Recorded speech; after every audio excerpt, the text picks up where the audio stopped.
there's a lot of news going on this Friday, and the mainstream media is all over the place. From North Korea to the Trayvon Martin case to the continued buzz over Hillary Rosen's comments on stay-at-home moms.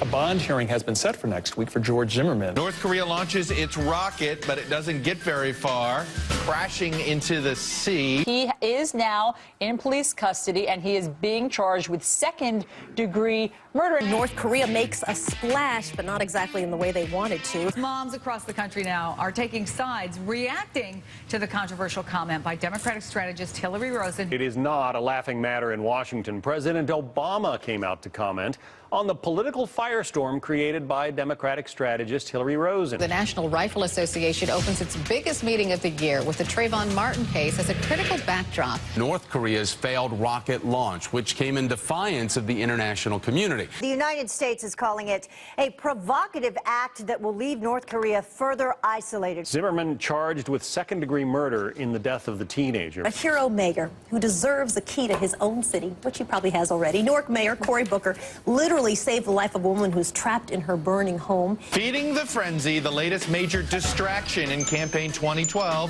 fuels outrage and ultimately an apology. North Korea now left to literally pick up the pieces of a launch that the regime had touted as a major technological advance. Now, the thing is that there's another big story out there that nobody in the mainstream media has touched. And yeah, there's a lot that they overlook on a daily basis. But considering how much time they spend fear-mongering, war-mongering about things that haven't even happened yet, or how much time they spend playing catch-up on broken elements within our justice system, like the Trayvon Martin case, this story is yet another example of our Constitution, our freedom of speech being put in jeopardy. And it's not a question of if. The thing is, it's already happened, and it was just this week. Yesterday, a man named Tarek Mehanna was sentenced to 17.5 years in prison for supporting al-Qaeda and conspiring to kill U.S. soldiers. Now, Mehanna is an American citizen. He's also a Muslim. And Mehanna actively tried to go to Yemen to train in a jihadist camp, but it never happened. He was turned away. If he had done it, perhaps this would be a different story. But even more importantly, what Mehanna did that he was ultimately charged for in the sense of supporting al-Qaeda was translating, posting pro-jihadist material on the internet. And when given his sentence in court yesterday, Mehanna made a statement. It's a really long statement, and you can read, and I suggest you read the entire thing online. But he spoke about how he viewed all the violence inflicted on Muslims in their countries by the United States. How those actions, what he saw as colonialism, the civilian deaths, the certain atrocities like massacres and rapes, how all of that made him sympathetic to al-Qaeda. Now, all these things might seem wrong, they might seem unsavory to most Americans, but the point here is not whether it's right or whether it's wrong. The point is that no matter what your views are in this country, no matter how radical or unpopular they are, they're protected by the First Amendment. You're allowed to think and say whatever you want, unless it's inciting direct violence. And to say the posting jihadist materials or translating them on the internet does that, that's a big question, and it's a big stretch. Researchers do it all the time. Journalists do it. But in Mehanna's case, it landed him behind bars for more than 17 years.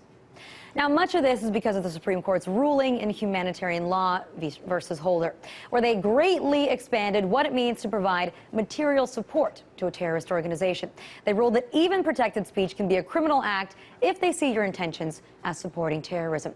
And a lot of people might agree with that.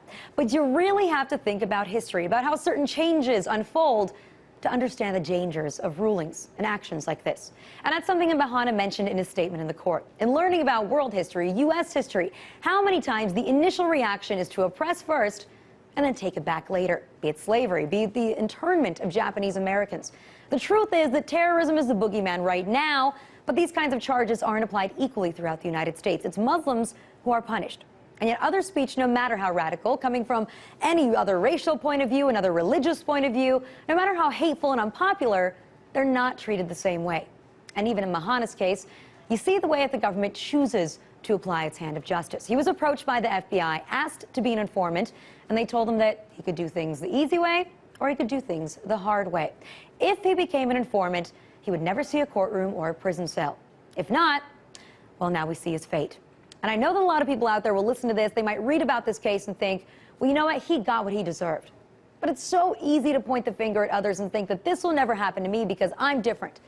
And the truth is it probably won't. Probably in a certain amount of time, once the war on terror is a thing of the past, if we ever get there, America will also change its ways and then start apologizing to its Muslim population for the profiling, for the surveillance on a broad scale.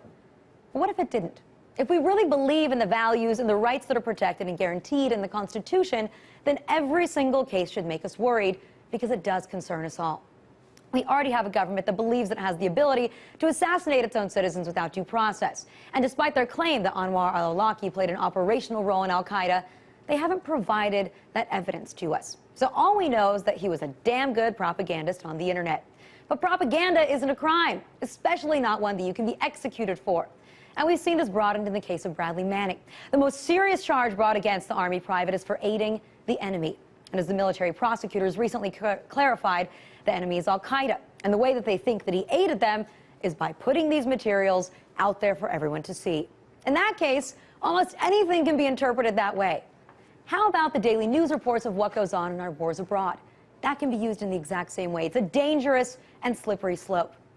And now, as Mehanna's case has shown us, you can be thrown behind bars for what you post on the internet, as long as it's what the government sees as the most unpopular opinion at the time. But those definitions change often, and so we shouldn't show concern or remorse after the fact. We need to be aware of it while it's happening. You believe in free speech or you don't.